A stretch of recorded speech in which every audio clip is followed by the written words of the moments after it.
Coronavirus, the Wuhan lab leak debate, kids and masks, resources, CDC mask guidelines, vaccine distribution, traveling to Europe, politics and policy. Biden signals flexibility on taxes for infrastructure. President makes legislative proposal in meeting with Republican Senator Capito. Senate Republicans discuss making a counteroffer. President Biden had previously proposed a $1.7 trillion package. Credit, Samuel Coram Press Pool. By Christina Peterson, Andrew Restuccia, and Richard Rubin. Updated June 3, 2021, 4:54 p.m. Eastern Daylight Time. Washington, President Biden signaled he could accept a narrow infrastructure package that didn't include raising the corporate tax rate, telling a top Senate Republican that he wants $1 trillion in new spending, and floating alternative ways to pay for the measure, according to people briefed on the matter. The new proposal, which includes a minimum corporate tax of 15% for the nation's largest companies and the repurposing of some COVID-19 aid funding, marks a late shift from the White House, as Mr. Biden and Senate Republicans kick off what is expected to be a final flurry of talks on the size of the infrastructure plan and how to fund it. During a Wednesday meeting with Senator Shelley Moore Capito R.W. Vaughan, Mr. Biden put forward the $1 trillion proposal, down from $1.7 trillion previously, and outlined options to pay for the spending that wouldn't boost the corporate tax rate to 28% from 21%, as he previously proposed. Republicans have called any effort to boost the corporate tax rate or unwind the Republicans' 2017 tax law a non-starter. On Thursday, GOP aides signaled skepticism of many of Mr. Biden's ideas. Some Democratic lawmakers have urged the White House to move ahead without Republican support, while others have supported continuing talks.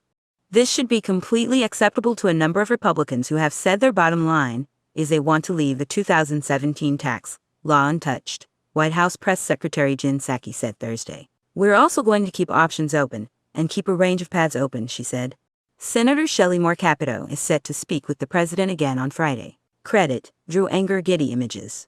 Senate Minority Leader Mitch McConnell R.K. said Republicans were still hoping to reach a bipartisan agreement, but were cool to the idea of higher taxes.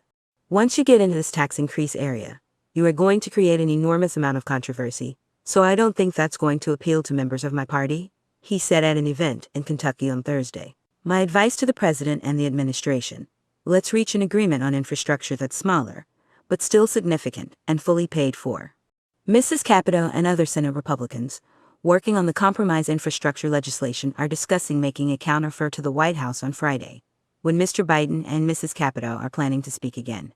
Ms. Psaki said Mr. Biden isn't abandoning his goal of raising the corporate tax rate, and would continue to push the measure in other negotiations, while reiterating the White House wouldn't support higher gasoline taxes or user fees on drivers, as some Republicans have suggested. She also played down any immediate deadline, after other administration officials said the White House wanted to see significant movement by Monday, when Congress returns to Washington. Under one of Mr. Biden's suggestions, the biggest companies would pay a minimum corporate tax of 15%, according to people briefed on the matter. According to details the administration released earlier this year, the tax would apply only to companies with income exceeding $2 billion. The result is that just 180 companies would even meet the income threshold, and just 45 would pay the tax, according to administration estimates. Tax lawyers and accountants have argued that a 15% minimum tax on financial statement income could be difficult to administer and implement and would cede some U.S. tax rules to accounting regulators. Unlike Mr. Biden's proposed corporate tax rate increase or changes to taxes on U.S. companies' foreign income, the minimum tax wouldn't directly reverse the 2017 law, passed by Republicans with no Democratic support. That law reduced tax bills for most families and businesses, eliminated some breaks, and dropped the corporate tax rate to 21% from 35%.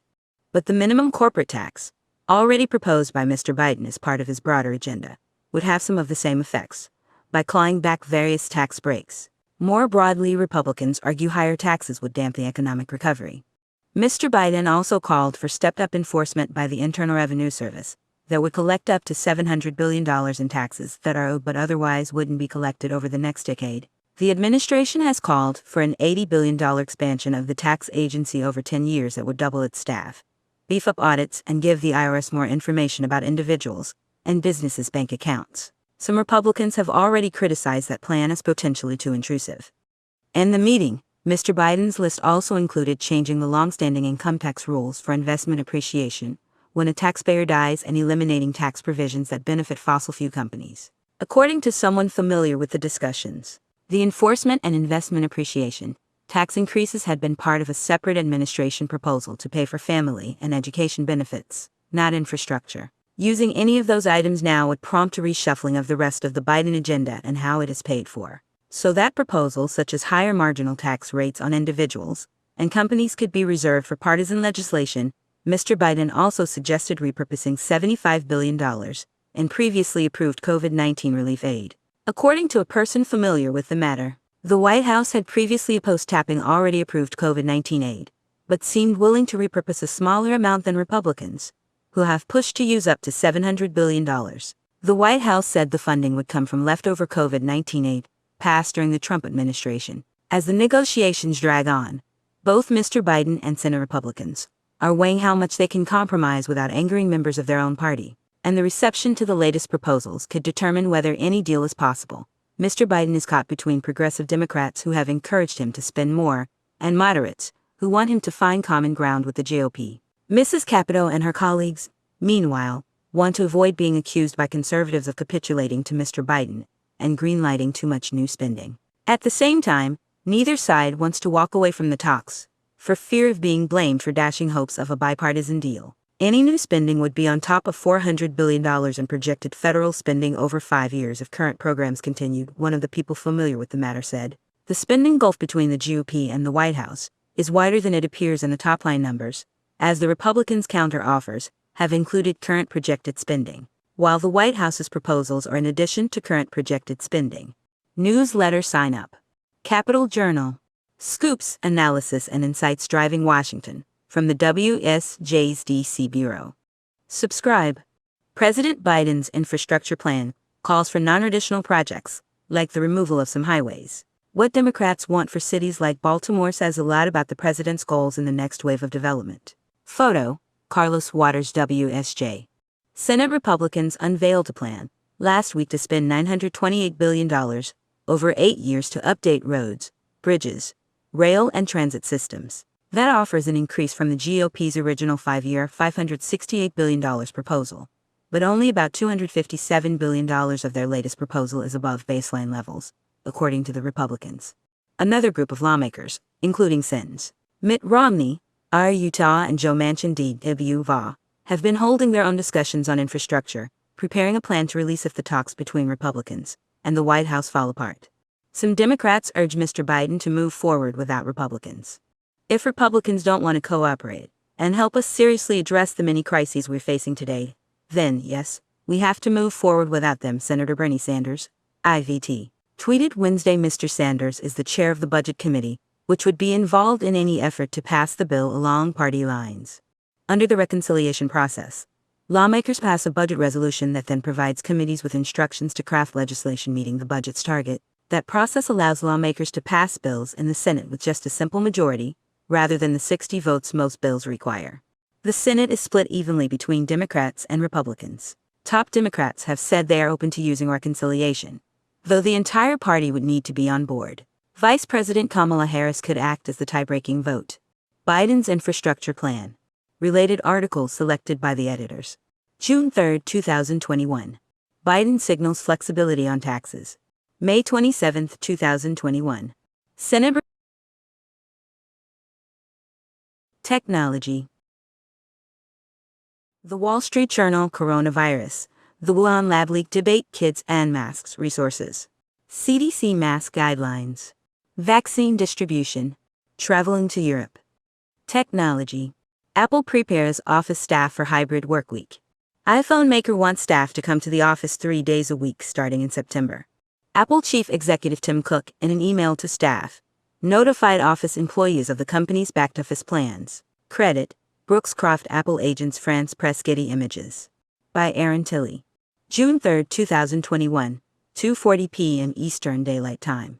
Apple Incorporated is telling office staff to prepare to return to the workplace at least most of the time, joining the growing pool of companies adopting hybrid work. Apple chief executive Tim Cook, in an email to staff, told office employees that they are expected to return to their workspace 3 days a week starting in September. The iPhone maker said it wants most office workers to show up Mondays, Tuesdays, and Thursdays, with the option to work remotely on Wednesdays and Fridays. Technology news outlet The Verge earlier reported the back-to-office plans. Apple already has gradually been reopening its retail stores around the world. In March, all of its 270 U.S. retail outlets welcomed back shoppers. In his note to employees, Mr. Cook said all stores in other markets would open their doors again by the end of the month. Companies across industries are adopting plans to go back to the office, but many offering staff greater flexibility than pre-pandemic. Technology rival Alphabet Incorporated's Google last month notified employees of its hybrid work plans, with employees going into an office 3 days a week and some likely to work remotely permanently.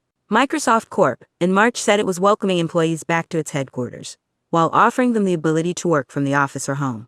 Hybrid work arrangements are becoming not just a way of working for some companies, but in several cases a business opportunity, fueling appetite for tools and equipment to facilitate having some employees in the office while others work remotely. Zoom Video Communications Incorporated this week reported surging sales for some of the tools it offers to facilitate hybrid work.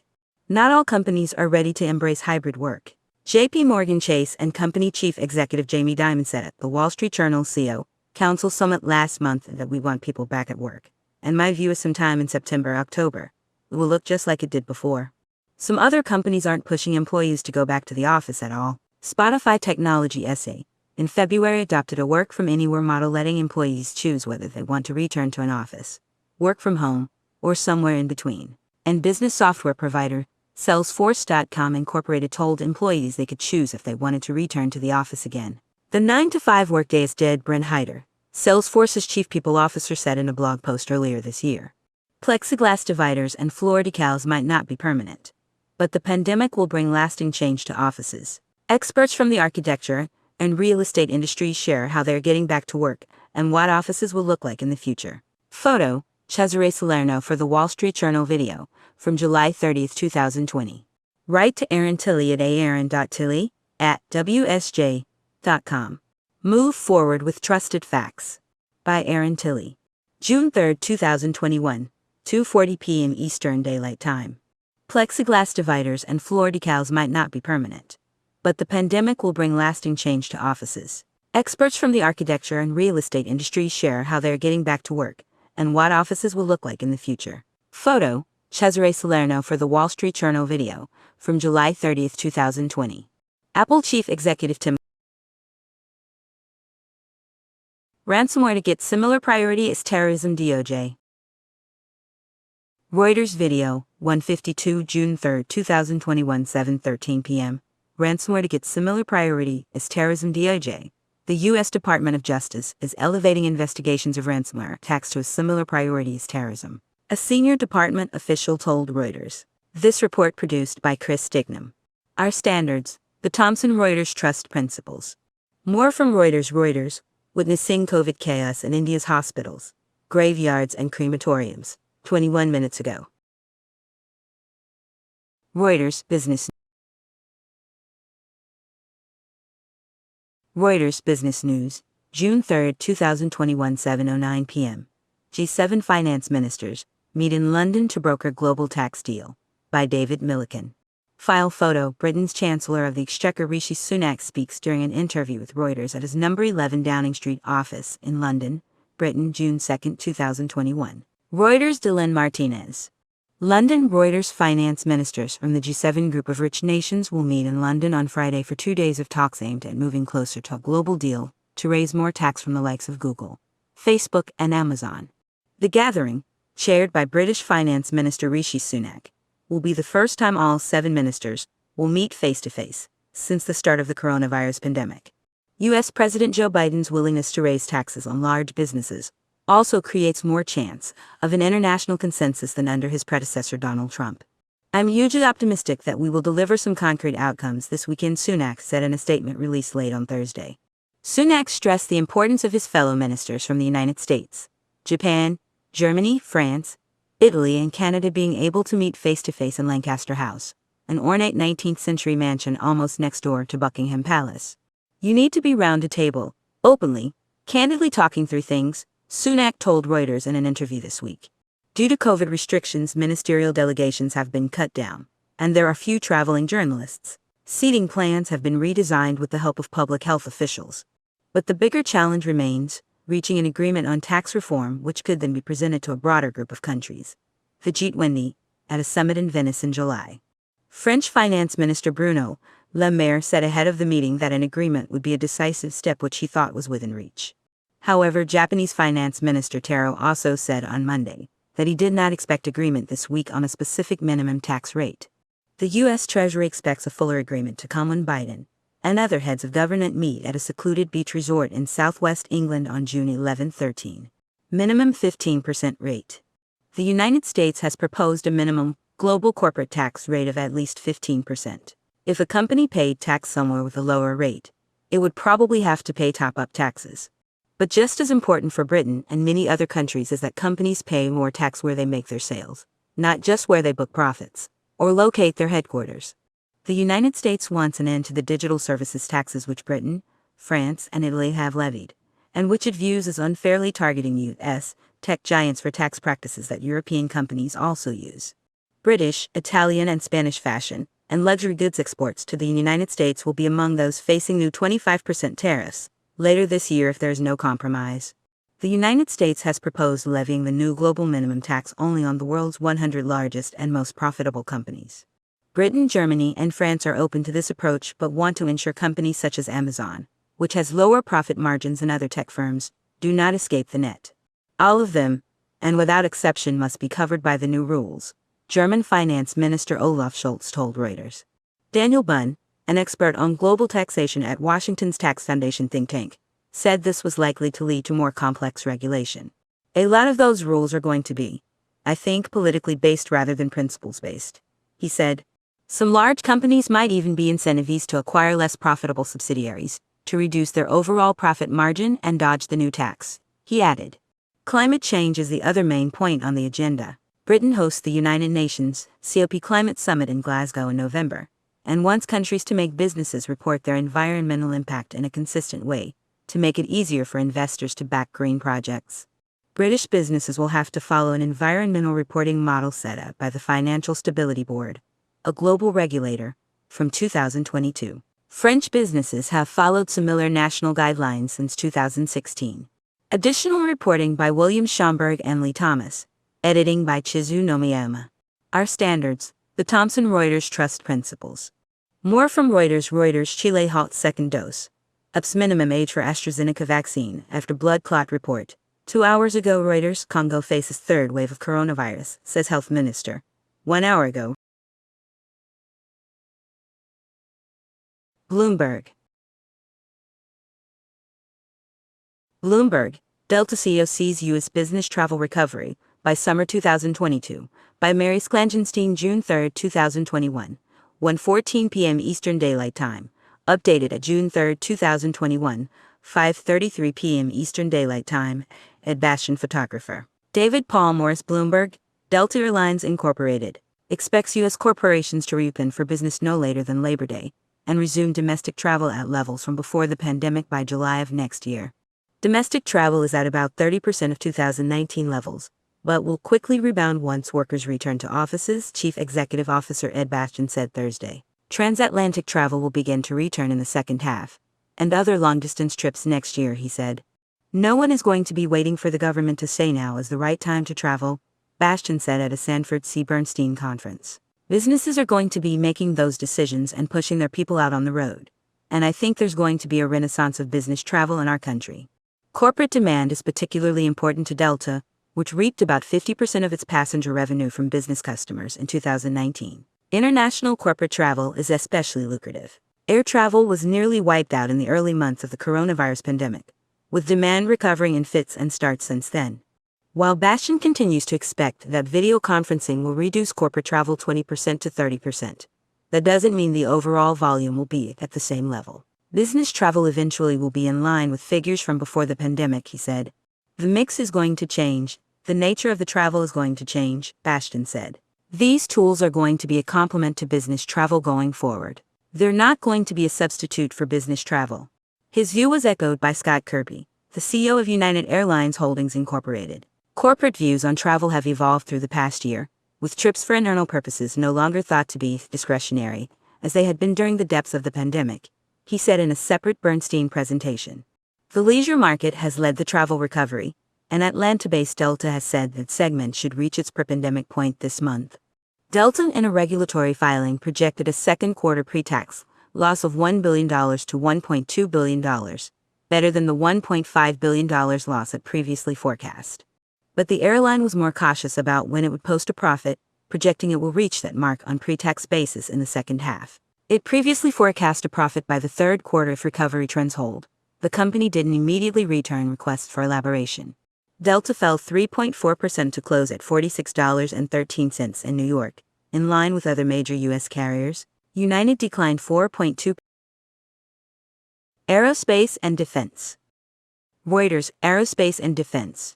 June 3, 2021, 5:59 p.m. United Airlines to bring back supersonic flying with boom deal, by Reuters staff. File photo. A United Airlines Boeing 737-800 arrives at O'Hare International Airport, Chicago, Illinois, U.S., June 5, 2019. Reuters Camel Krasinski file photo. Reuters, United Airlines said on Thursday, would buy ultra-fast jets from Denver-based aerospace company Boom Supersonic, bringing back supersonic passenger travel which died out with the retirement of the Anglo-French Concorde in 2003. Under the agreement, the airline will purchase 15 of Boom's Overture aircraft, once they meet United's safety, operating and sustainability requirements, with an option for an additional 35 aircraft. The announcement comes less than 2 weeks after Ariane's plans to produce a supersonic business jet faltered due to a lack of funding for production. Supersonics have come under criticism from environmentalists for burning more fuel per passenger than comparable subsonic planes. United, which has pledged to reduce its greenhouse gas emissions 100% by 2050, said the aircraft would be optimized to use 100% sustainable aviation fuel SAF from its entry to service, projected to be in 2029. Currently, commercial aircraft engines are certified to fly with 50% of alternative fuel, with the rest using ordinary kerosene, but available supplies fall far short of that level. Boom's Overture, a supersonic aircraft with 65 to 88 seats which will be initially priced at business class fares, would cut transatlantic flying time by 50% to about 3.5 hours. The era of regular commercial supersonic flights ended in 2003 when Concorde, flown by Air France and British Airways, was retired after 27 years of service.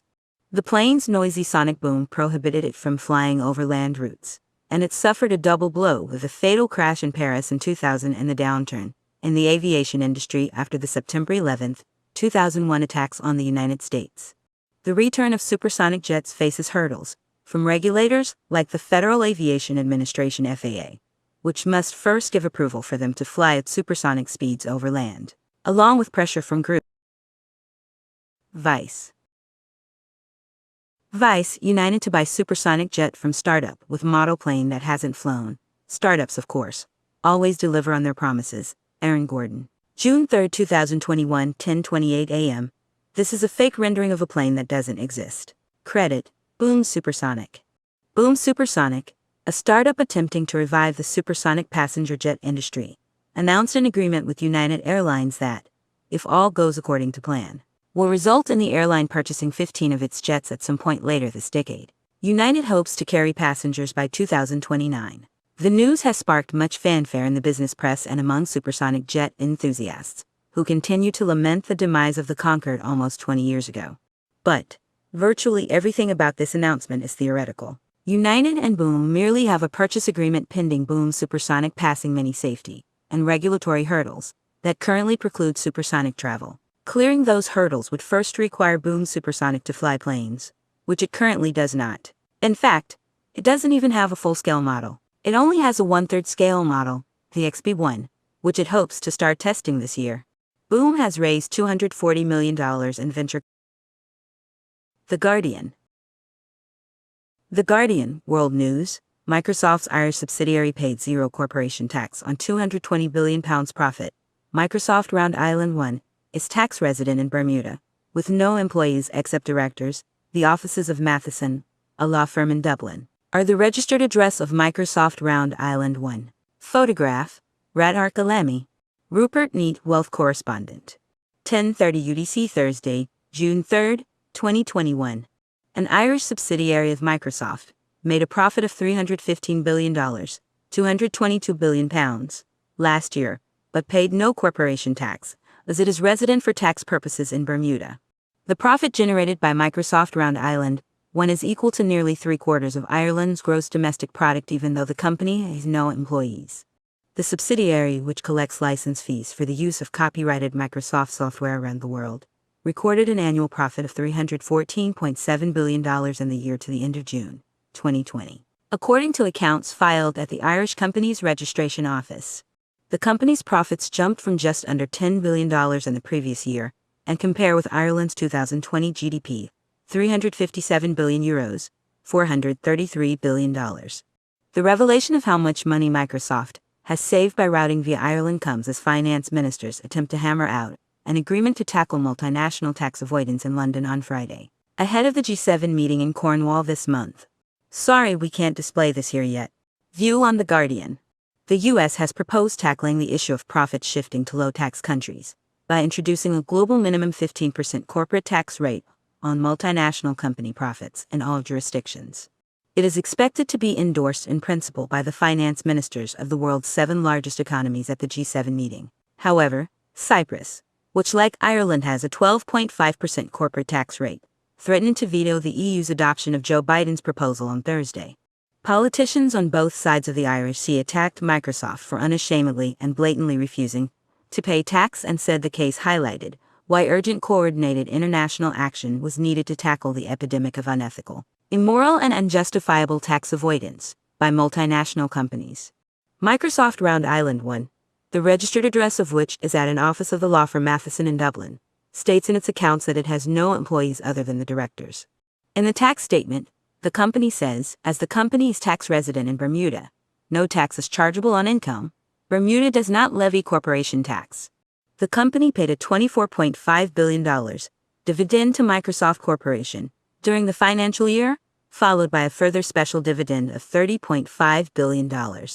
Bill Gates' 66,000 sq Main home overlooking Lake Washington near Seattle is valued at $130 million. Photograph, Ted Soki Corbis Getty. The Labour MP The Verge. The Verge. Microsoft looks ready to launch Windows 11. A new version of Windows is on the way, by Tom Warren. June 3, 2021, 8 a.m. Microsoft has been teasing a next generation of Windows for months now, but new hints suggest the company isn't just preparing an update to its existing Windows 10 software, but a new, numbered version of the operating system, Windows 11. The software giant announced a new Windows event for June 24 yesterday, promising to show what's next for Windows. The event invite included an image of what looks like a new Windows logo, with light shining through the window and only 2 vertical bars creating an outline that looks very much like the number 11. Microsoft followed up with an animated version of this image, making it clear the company intentionally ignored the horizontal bars. Windows verified account, @Windows. View on Twitter. Join us June 24 at 11 a.m. ET for the Microsoft event to see what's next. msft.it/6015@zz. Indefinite time, elapsed time, 0 seconds. Play video 6 seconds long. 93, 4K views, 9:50 p.m. June 2, 2021. Twitter ads info and privacy. Like 4.3K. 267, share. Like 4.3K. 267, share.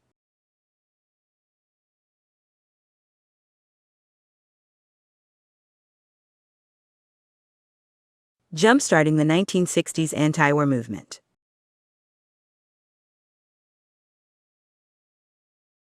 In March 1966, after Ali's draft status was reclassified and he became eligible to serve in the military, the champ made headlines around the world when he refused his induction into the U.S. Armed Forces, invoking his constitutional right to decline service as a conscientious objector. The Vietnam War was still supported by a majority of Americans at the time. Ali's decision to speak out against it was hugely controversial, and he was pillared by politicians and the media as a coward and traitor. "I ain't got nothing against them Viet Cong," explained Ali of his motivations. "How can I shoot those poor people? Just take me to jail." Ali was acting not from fear but from the strength of his convictions, and he paid a heavy price. In March 1967, he was stripped of his heavyweight title, and that June he was convicted of draft evasion and sentenced to 5 years in prison. He He was effectively banned from boxing for 3.5 years, stripped of his passport, and unable to obtain a license to box in any state. Sacrificing the prime years of his career cost him untold millions, leaving him in debt, and leading him years later to fight well past the point when he should have retired, absorbing damaging blows that many believe led to the Parkinson's disease he suffered from for the final 3 decades of his life. But Ali's principal stand essentially jump-started the 60s anti-war movement, and helped encourage Martin Luther King to come out against the conflict in Vietnam in April 1967. He became a popular speaker on college campuses during his exile from the ring, and in 1971, his conviction was overturned by the Supreme Court in a unanimous vote. Acting on his conscience made Ali into the quintessential model of the politically conscious athlete, and his influence was felt from Tommy Smith and John Carlos raising their black-gloved fists in protest on the 1968 Olympics medal stand to outfielder Curt Flood's 1969 challenge against baseball's reserve clause, which ultimately led to the free agent era. His courage remains an inspiration to anyone acting on principle in defiance of prevailing public opinion today.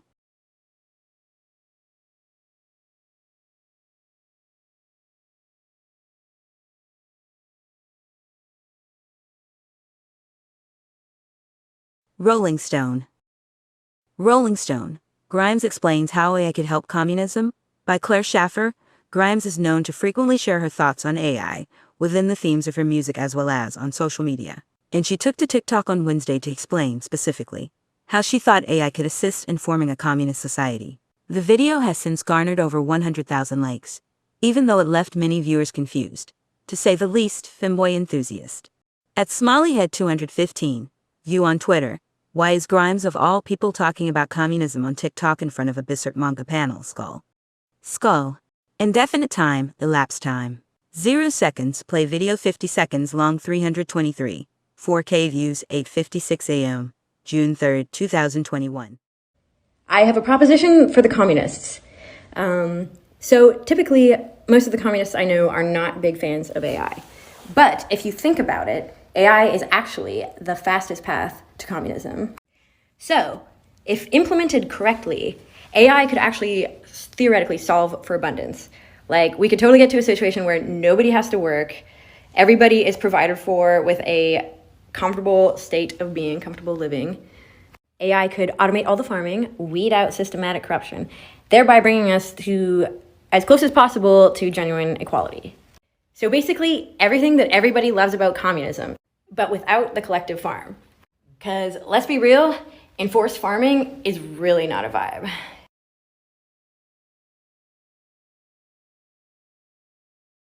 From Wesley Chappell, FL Twitter ads info and privacy. Like 6.3K 308, share, today's top deal. Everyone loves this $39 credit card size charger. $39.95. Price, $39.95. Rolling Stone may receive a commission. I have a proposition for the communists, Grimes says, with her face superimposed over a panel from the manga Berserk. So typically, most of the communists I know are not big fans of AI, but you think about it, AI is actually the fastest path to communism. So if implemented correctly, AI could actually... Grimes has long been supportive of the implementation of AI, although commenters were quick to point out that her partner, Elon Musk, would likely not support a government-funded and freely available AI program due to his capitalist beliefs. Autoblog. Tesla's flurry of price increases due to supply chain pressure, Musk claims, plus, Musk answers to frustrations about lumbar adjustment being removed from Model 3 and Y. Reuters. June 3, 2021, at 7:57 a.m., the price of Tesla vehicles is increasing due to supply chain pressures across the auto industry, particularly for raw materials, Elon Musk said on Monday in response to a tweet. Prices increasing due to major supply chain price pressure industry-wide. Raw materials, especially, Musk said in a tweet. He was responding to an unverified Twitter account called @Ryan3Nerd, which said, I really don't like the direction that Tesla is going, raising prices of vehicles, but removing features like lumbar for the Model Y. Ryan Ghost.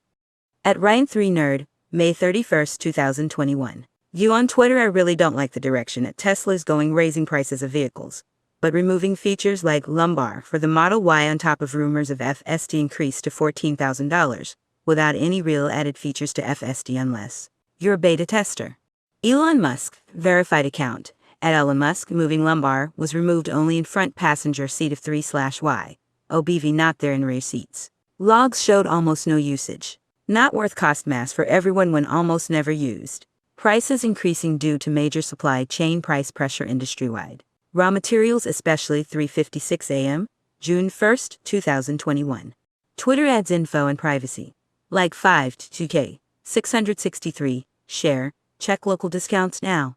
In May, Tesla increased its Model 3 and Model Y prices, the automaker's fifth incremental price increase for its vehicles in just a few months, the Electrek website reported. During an earnings conference call in April, Musk said Tesla had experienced some of the most difficult supply chain challenges, citing a chip shortage. We're mostly out of that particular problem, he added at the time. In response to the removal of lumbar support on the passenger side in Tesla's Model Y, Musk said, moving lumbar was removed only in front passenger seat of 3/Y. OBV not there in rear seats. Logs showed almost no usage. Not worth cost mass for everyone when almost never used. Earlier on Monday, the Electrek reported that new Tesla Model Y owners are reporting that their electric SUVs are being delivered without lumbar support on the passenger side. Check out Autoblog's Car Finder tool. More from Autoblog. Autoblog. Ford says it could face $1.3 billion.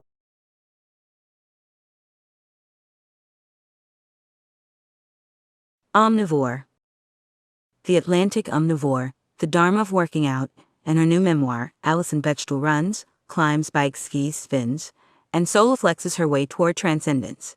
James Parker, June, 2021. Illustration by Katie Martin, images from Paperphoto Getty. This article was published online on May 3, 2021.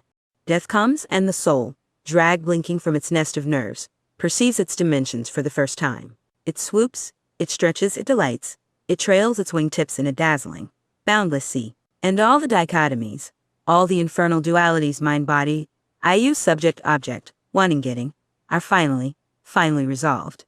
But what if there were something we could do about them while we're alive? What if through, say, very determined bicycling, or running up mountains, or doing push-ups on our knuckles, we could override ourselves, forget ourselves, and so transcend these binaries that bedevil us? This is the theme, or one of them, of Alison Bechdel's rather astonishing new graphic memoir. The Secret to Superhuman Strength is an account of Bechdel's lifelong pursuit of non-dual bliss through vigorous, to the point of violent physical activity. The Dharma of working out, you might call it. The big questions have always preoccupied Bechdel, the memoirist of fun home fame. In one of my favorite sequences in the book, she is in the bathroom, aged 9 or so, sitting on the lid-down toilet, clipping her toenails and staring at her cat. She's wondering whether her cat has a soul. He was definitely conscious, runs the text, but perhaps not conscious of himself as a self.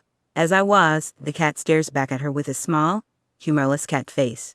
Bechdel stands up and looks at herself in the bathroom mirror. I deduce that the soul must therefore consist in this self-consciousness. How I envied the cat.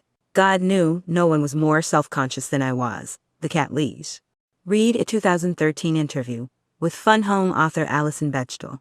How to escape this self-consciousness. How to get out of your own head. As a child, Bechdel works herself into a trance state throwing and catching an old tennis ball. In time I learned that the secret to mastering the woolly orb was not to try. Not to think about it. Not to think at all with her skis on, confronting the big slopes. Trying and falling and trying again. She learns another route to cessation of mind, exhaustion.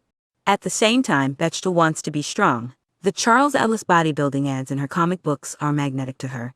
It didn't really occur to me, despite the endlessly repeated word man, that these were male bodies. As a teenager, peering into her mother's copy of The Joy of Feeling Fit, she is introduced to the concept of atrida, a birthright condition of enchanting well-being as the book's Russian author has it, lost in the grind of growing up but recoverable via well-tutored exercise. She runs, she stretches, she jumps around. Atrida is hers, but for how long? Bechdel's on a physical journey, and a mystical one, and a political one too. Obliged to look past the gender psychosis of the various training programs she encounters in girlhood.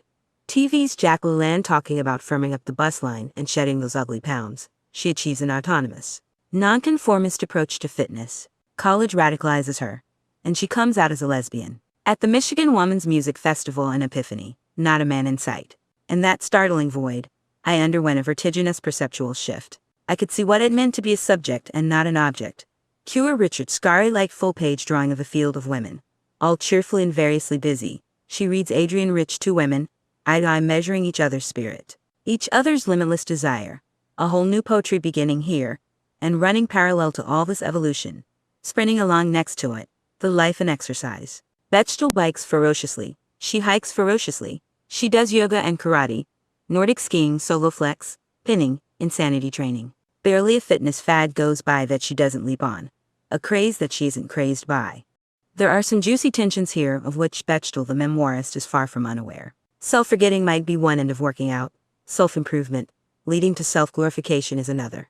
Part of me is still enamored of the ideal of the rugged individual, the enclosed impregnable ego. But why? This fantasy of physical fitness is for fascists. I'm a feminist for ATN's sake, the flow state, the letting go-ness, the concentration of no concentration. Can it be reconciled with a heroic, neurotic, teeth-gritted striving for strength and beauty? And how much of self-forgetting is just escapism anyway? A way of blowing everybody off? I turned 40 without attaining enlightenment. Deadpans the text, as Bechtel in the frame pours herself a shot of Loch Lomond, and her cat paws at a withered but still floating balloon. Bechtel has her spiritualize on the journey. Adrienne Rich, as mentioned, but also those proto-backpackers, the late poets, Coleridge and Wordsworth, stomping about in a landscape that was also, for a moment, their shared inner panorama. There's Coleridge in one frame, vaulting a gate on his way to visit Wordsworth, and his sister. For the first time, Coleridge's literal leap into their lives impressed them both indelibly. The transcendentalist Margaret Fuller, always battling to live in fullness as a woman, shuttles in and out of the text, and Bechtel wrangles lovingly with the shade of Jack Kerouac. On the road gets thrown across the room, macho bullshit, the Dharma bums, his Buddhism-inflected account of hiking the high Sierras with Gary Snyder, is carefully studied. Self-absorbed misogynist prick, thought bubbles Bechtel, reading Kerouac by flashlight in her sleeping bag. But his fleeting flow states, he watches the weather, the sun, the moon, the animals. His self blissfully recedes, are much to be envied. Self-forgetting, self-improvement, and self-regulation. Bechtel's story, as she tells it in The Secret to Superhuman Strength, also contains a lot of what in my own life I call buzz management, which is to say, the husbandry and distribution of one's personal energies, knowing when to stimulate, when to tranquilize, when to run up a mountain and boil your shitty mood in endorphins, and so on. And the thing about buzz management is that you're always getting it wrong. You overexcite yourself, you frazzle yourself, you're bored, and then you're anxious, and then you're tired. There's some surfeit or deficit of electricity, some kink in the wiring that you're always trying to straighten out. In Bechtel I recognize the symptoms of a fellow buzz manager. A tricky relationship to alcohol, a tricky relationship to work, a tricky relationship to relationships. I'm 53 and my exercise regimen, push-ups, pull-ups, jumping rope, is basically a means of helping me digest the consequences of my personality. And the life and exercise, of course, is also a steady mortality readout. You watch in fascination as your body thickens, softens, slows, can't run, creaky knee. 50 push-ups? Not anymore. To be gracious and accepting of these changes feels inhuman, impossible. But what are you going to do? The Secret to Superhuman Strength loses me in the final pages, because it ends in serenity and existential forgiveness. Bechtel and her partner make it through 2020, the virus, the Trumpism, by working hard on what she is still calling the fitness book. And at the top of the trail, guess what? There's hard-won wisdom. We are a part of everything, she writes. Also, this is it. The only thing to transcend is the idea that there's something to transcend. Selfishly, I prefer this utterly absorbing book to end in a welter of confusion and failed chin-ups. No answers, or only those most fugitive ones, non-transferable, grasped or glimpsed for a second as you're grimacing past your limit. This article appears in the June 2021 print edition with the headline Alison Bechtel's Spiritual Sprint. Even more of the Atlantic insight you love, at the tap of your finger.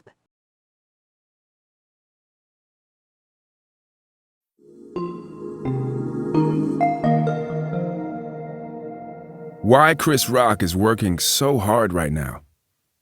At 56, already decades into an A-list career, Chris Rock is rebooting the Saw franchise. He nailed the 4th season of Fargo. He's directing again.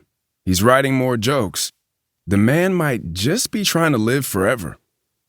Written by Mitchell S. Jackson for Esquire. Narrated by Sullivan Jones. Please be advised, this article contains adult language. He stops on a pedestrian island to let traffic pass on Houston Street. And in that brief wait, I wonder if the people in the trundling cars spy one of the most famous comedians on Earth under his mask and transition lens glasses. No one, though, drops the window to shout his name or honk or jab an index in astonishment. Chris Rock granted a reprieve from living famous 24/7, 365. Rock, who's dressed casual in a hoodie and cargo pants and white Reebok classic trainers, troops a half step ahead of me, a Toomey backpack slung over a shoulder.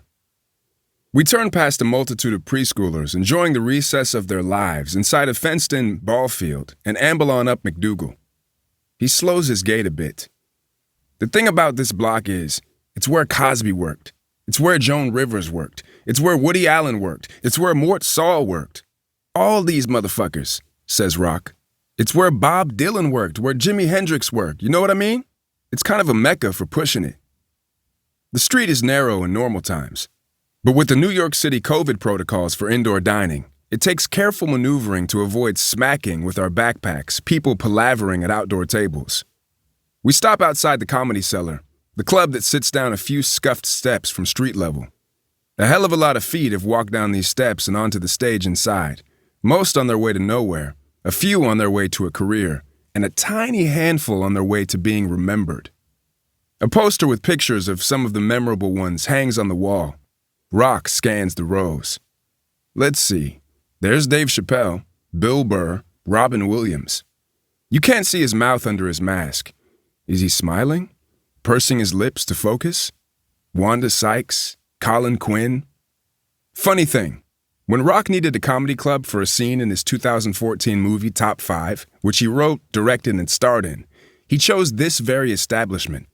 Its name ever lit up in the round yellow bulbs of a Broadway marquee. The character he wrote for himself? A comedian who tries to transition to being a serious actor. Rock calls out the names of comedians I've never heard of. Some of them, they're not famous, but they're like great session musicians, he explains. Like all the musicians know this motherfucker can play some bass. You get 5 legends in a room, and they're all talking about this motherfucker you never heard of. He scans.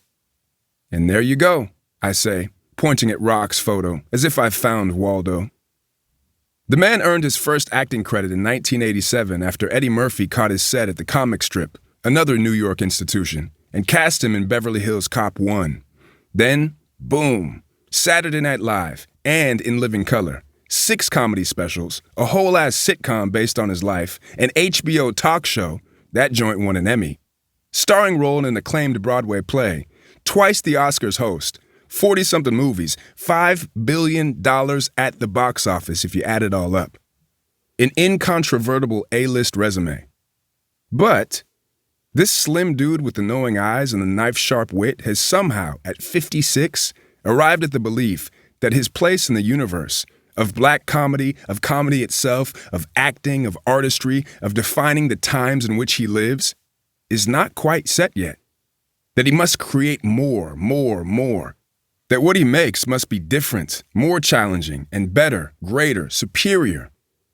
Peep, in the past 3 years alone, he directed this year's stand-up special Chris Rock Total Blackout, maybe his best ever, an extended cut of his 2018 special Tambourine. He anchored season 4 of the Emmy-winning crime drama Fargo, a shock to maybe everyone but him. Another shock, his starring role in Spiral from the Book of Saw, the just-released 9th installment of the Saw horror franchise. Then, there's his role in the untitled Mum's the Word David O. Russell film starring just about every A-list actor in Hollywood. There's the finished script of the next film he'll direct. There's the nascent material for his next comedy special. On these steps, playing Where's Chris on the poster, the same steps he shuffled down for the first time 37 years ago. You think about how a comedian, an actor, a writer, any serious artist, which is what he is, must resist the temptation to marvel too long at what they've made, must instead meet the constant challenge of equaling if not surpassing it, must answer again and again the crucial questions echoing ever more in the mind. Does what I make matter? And by extension, do I?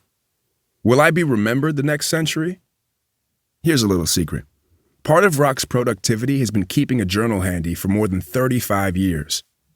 You read it over and you're like, oh, that's good for stand-up, or, oh, that would be good for a script.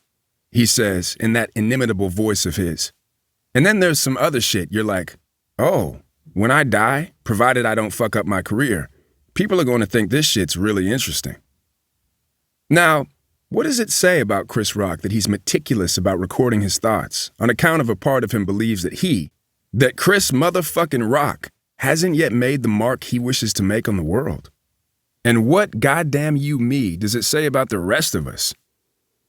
When it's time to get a divorce, women got it made.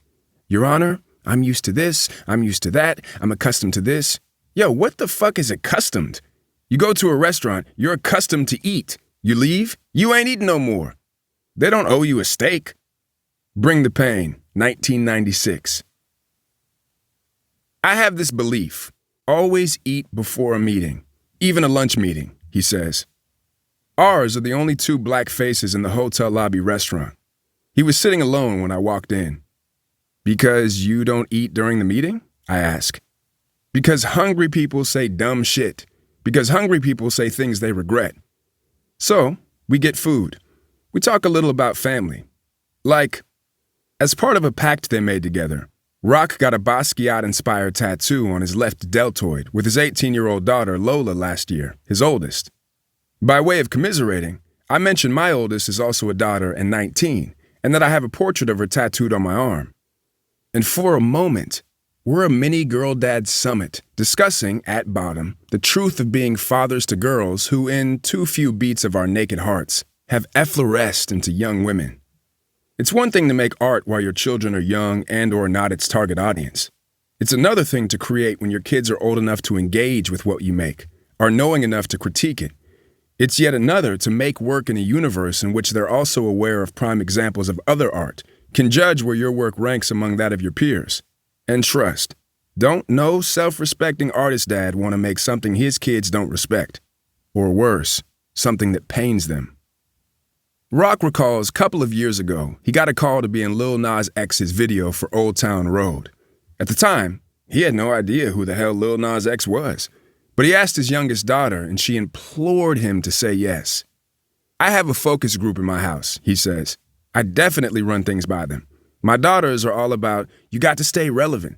They want me to work with relevant people.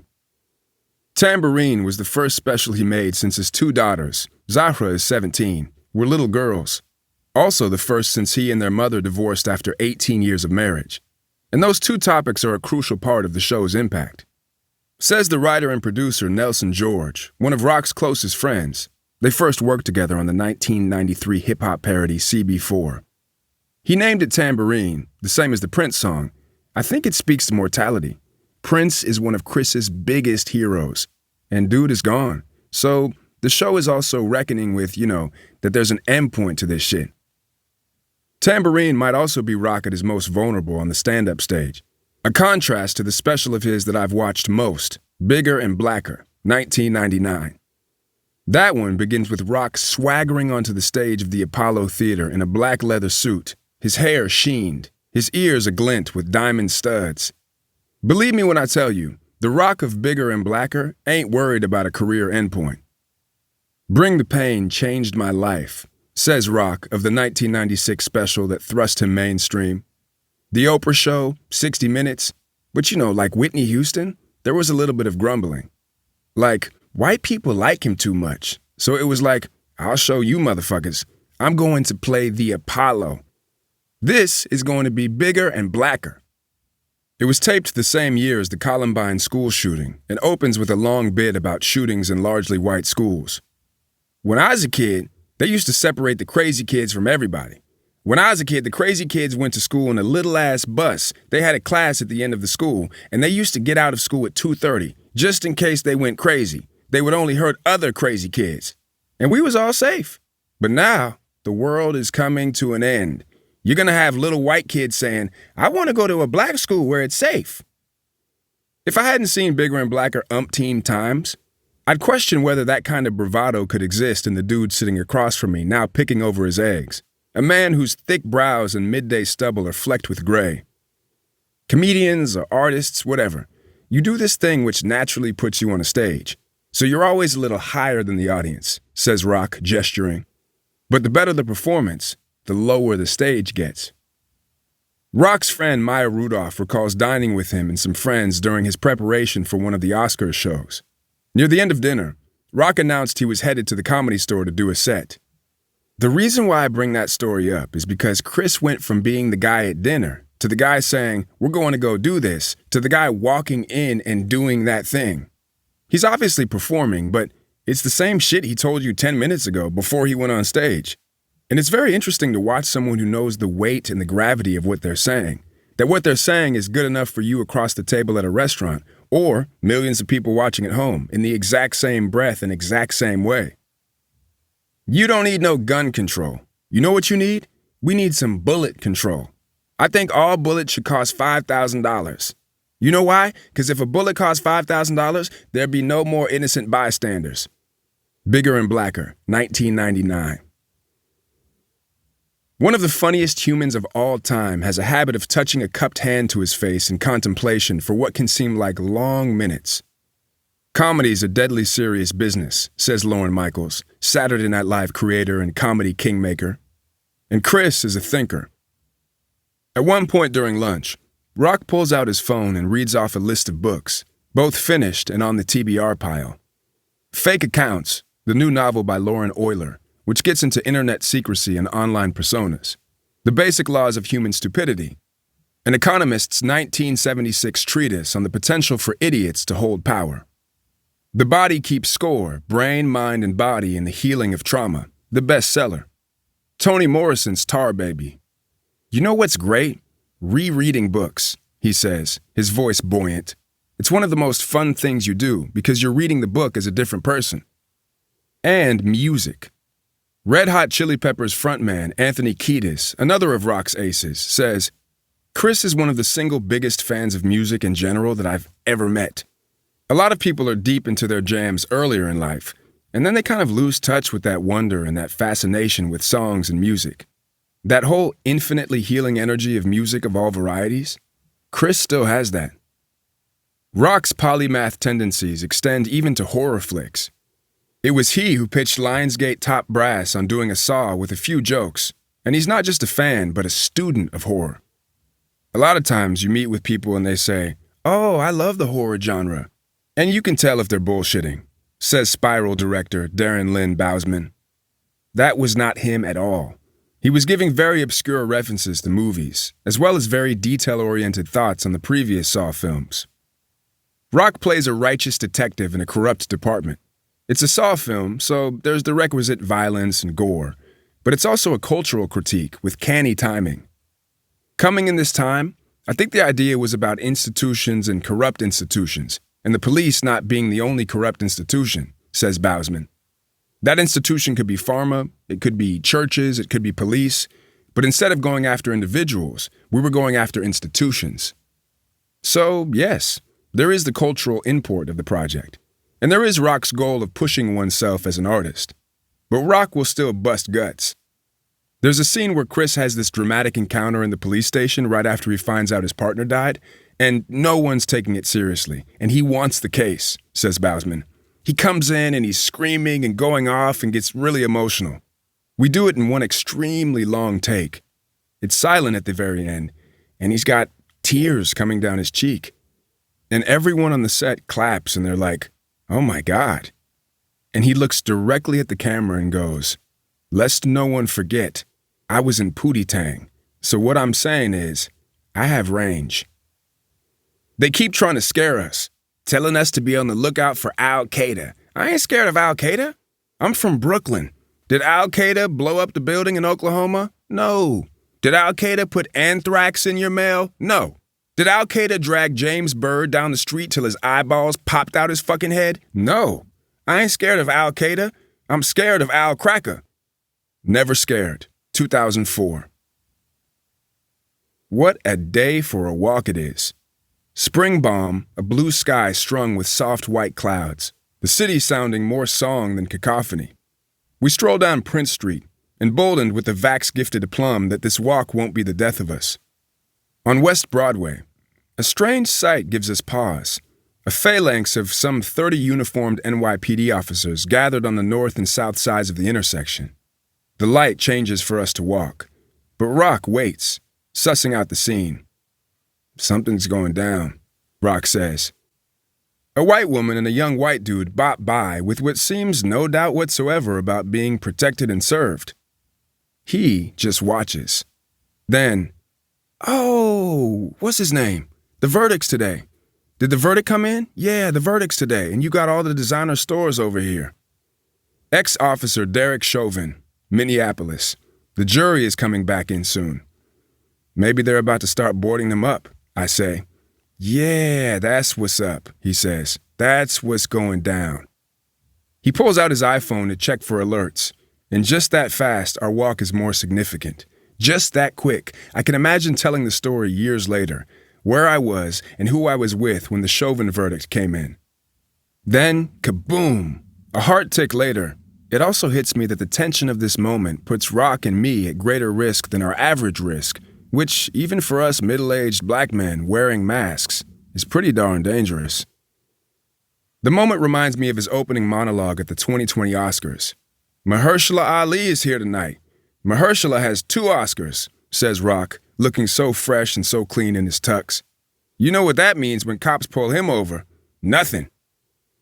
We could walk another block, a detour I almost suggest, but don't. Instead, we huff across the crosswalk, and as we pass, I hear them blathering, the cops, see a few of their faces looking a bit too smug for the circumstances. When we chat the next week about the encounter, I mentioned to Rock that I was worried that if something broke out. He says, well, you know, in moments of chaos, we'll always be just 2 black guys walking down the street. Pussy costs money. Dick is free. Kill the Messenger, 2008. Picture a young, afroed Chris Rock, Chrissy to his siblings, helping his father load bundles of the New York Daily News onto his delivery truck at the paper's Brooklyn plant, a colossal 8-story building flanked by 2 low wings in Prospect Heights. Mid-70s.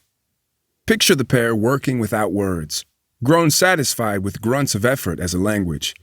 Picture Rock as a frail teen a few years later, him bolting out of the family's brownstone in the small blue-black hours to fetch a bundle his father has left him to sell.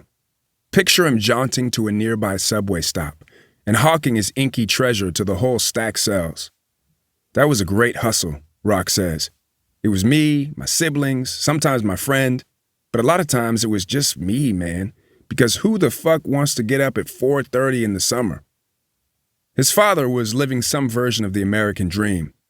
Rock's Fargo character depicts what that dream looked like 70 years ago, and the ways in which black people have tried to reap its rewards from land that proved barren for us but fecund as fuck for others.